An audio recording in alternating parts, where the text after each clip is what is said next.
श्री भागवत भगवान की जय। तृतीय स्कंद दूसरा अध्याय। उद्धव जी द्वारा भगवान की बाल लीलाओं का वर्णन। श्री सुखदेव जी कहते हैं, जब विदुर जी ने परम भक्त उद्धव से इस प्रकार उनके प्रियतम श्री कृष्ण से संबंध रखने वाली बातें पूछी, तब उन्हें अपने स्वामी का स्मरण हो आया और वे हृदय भर आने के कारण कुछ भी उत्तर न दे सके। जब ये 5 वर्ष के थे, तब बालकों की तरह खेल में ही श्री कृष्ण की मूर्ति बनाकर उसकी सेवा पूजा में ही तन्मन हो जाते थे कि कलेबे के लिए माता के बुलाने पर भी उसे छोड़कर नहीं जाना चाहते थे। अब तो दीर्घकाल से उन्हीं की सेवा में रहते रहते ये बूढ़े हो चले थे। अतः विदुर जी के पूछने से उन्हें अपने प्यारे प्रभु के चरण कमलों का स्मरण हो आया। उनका चित्त ब्रह से व्याकुल हो गया, फिर वे कैसे उत्तर दे सकते थे। उद्धव जी श्री कृष्ण के चरणाबिंद मकरंद सुधा से सराबोर होकर 2 घड़ी तक कुछ भी नहीं बोल सके। तीव्र भक्ति योग से उसमें डूबकर वे आनंद मगन हो गए। उनके सारे शरीर में रोमांच हो आया। मूंदे हुए नेत्रों से प्रेम की आंसुओं की धारा बहने लगी। उद्धव जी को इस प्रकार प्रेम प्रवाह में डूबे हुए देखकर विदुर जी ने उन्हें कृतकृत्य माना। कुछ समय बाद जब उद्धव जी भगवान के प्रेम धाम से उतरकर पुनः धीरे धीरे संसार में आए, तब अपने नेत्रों को पहुंचकर भगवत लीलाओं का स्मरण हो आने से विस्मित हो विदुर जी से इस प्रकार कहने लगे।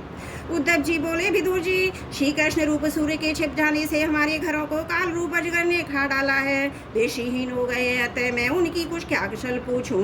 ओहो, ये मनुष्य लोक बड़ा ही अभागा है। इसमें भी यादव तो नितांत भाग्यहीन है, जिन्होंने निरंतर श्री कृष्ण के साथ रहते हुए भी उन्हें नहीं पहचाना।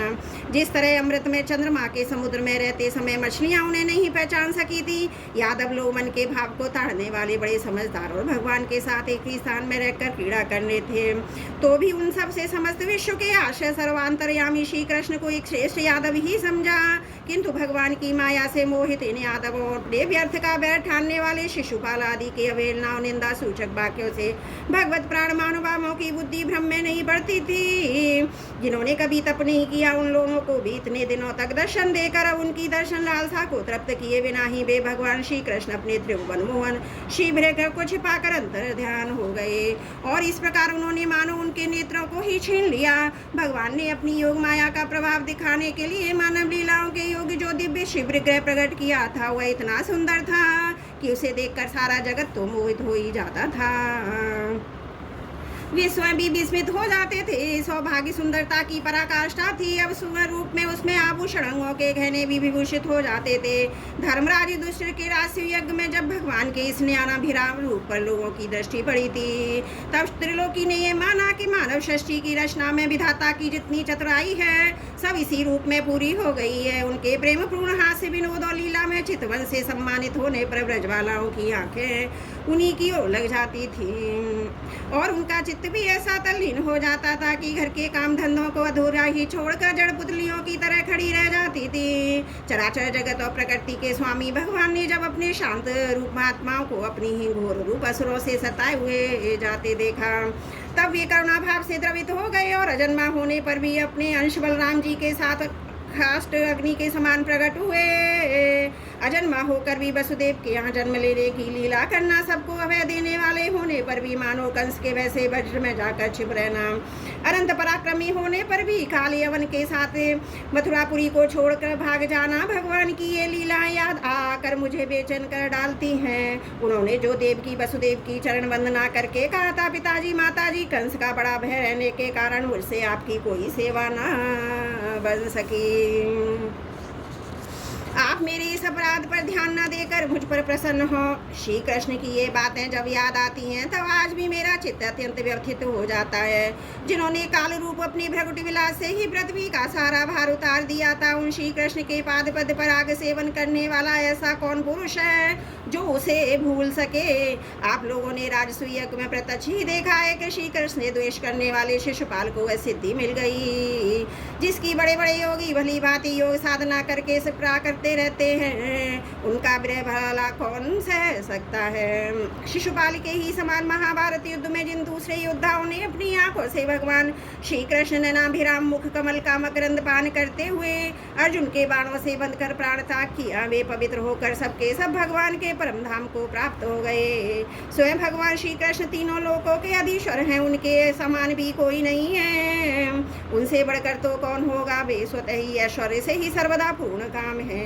इंद्रादि असंख्य लोकपालगण नाना प्रकार की भेंटें ला ला कर अपने अपने मुक्तों के अग्रभाग से उनके चरण रखने की चौकी को प्रणाम किया करते हैं। विदुर जी वे ही भगवान श्री कृष्ण राज सिंहासन पर बैठे हुए उग्रसेन सामने खड़े होकर निवेदन करते थे, देव हमारी प्रार्थना सुनिए। उनके इस सेवा भाव की याद आते ही हम जैसे सेवकों का चित्त अत्यंत व्यथित हो जाता है। पापनी पूतना ने अपने स्तनों में हलाल विष लगाकर श्री कृष्ण को मार डालने की नीयत से उन्हें दूध पिलाया था। उसको भी भगवान ने ये परम गति दी थी जो धायकों को मिलनी चाहिए। उन भगवान श्री कृष्ण के अतिरिक्त और कौन दयालु है जिसकी शरण ग्रहण करें। मैं असुरों को भी भगवान का भक्त समझता हूँ, क्योंकि बैर भाव जनित क्रोध के कारण उनका चित्त सदा श्री कृष्ण में लगा रहता है। और उस रणभूमि में सुदर्शन चक्रधारी भगवान को कंधे पर चढ़ाकर झपटते हुए गरुड़ जी के दर्शन हुआ करते थे। ब्रह्मा जी की प्रार्थना से पृथ्वी का भार उतार कर उसे सुखी करने के लिए कंस के कारागार में वसुदेव देवकी के यहाँ भगवान ने अवतार लिया था। उस समय कंस के डर से पिता वसुदेव जी ने नंद बाबा के ब्रज में पहुंचा दिया था। वहाँ बलराम जी के साथ 11 वर्ष तक इस प्रकार छिप कर रहे कि उनका प्रभाव ब्रज के समान किसी पर प्रकट नहीं हुआ। यमुना के उपवन में उसके हरे भरे वृक्षों पर कलरव करते हुए पक्षियों के झुंड रहते।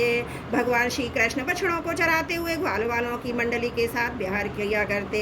ये ब्रजवासियों की दृष्टि आकृष्ट करने के लिए अनेकों बाल लीलाएं उन्हें दिखाते थे। कभी रोने से लगते, कभी हंसते, कभी किसी शावक के समान मुग्ध दृष्टि से देखते। फिर कुछ बड़े होने पर वे सफेद बैल और रंग बिरंगी शोभा की मूर्ति गौओं को चराते हुए अपने साथी गोपी को बांसुरी बजा बजा कर ले जाने लगे। इसी समय जब कंस ने उन्हें मारने के लिए बहुत से मायावी और मनमाना रूप धारण करने वाले राक्षस भेजे, तब उनके खेल ही खेल में भगवान ने मार डाला। जैसे बालक खिलौना को तोड़ फोड़ कर डालता है, कालिया नाग का दमन करके विष मिला हुआ जल पीने से मरे हुए ग्वाल वालों को जीवित कर उन्हें कालिया दहका ने 2 जल पीने की सुविधा कर दी। भगवान श्री कृष्ण ने बड़े हुए धन का सदव्यय कराने की इच्छा से शेष ब्राह्मणों के द्वारा नंद बाबा से गोवर्धन पूजा रूपी यज्ञ करवाया। भद्रेश से अपना मान भंग होने के कारण जब इंद्र ने क्रोधित होकर ब्रज का विनाश करने के लिए मूसलाधार जल बरसाना आरंभ किया, तब भगवान ने करुणावश खेल ही खेल में छत्ते के समान गोवर्धन पर्वत को उठा लिया और अत्यंत घबराए हुए ब्रजवासियों की तथा उनके पशुओं की रक्षा की।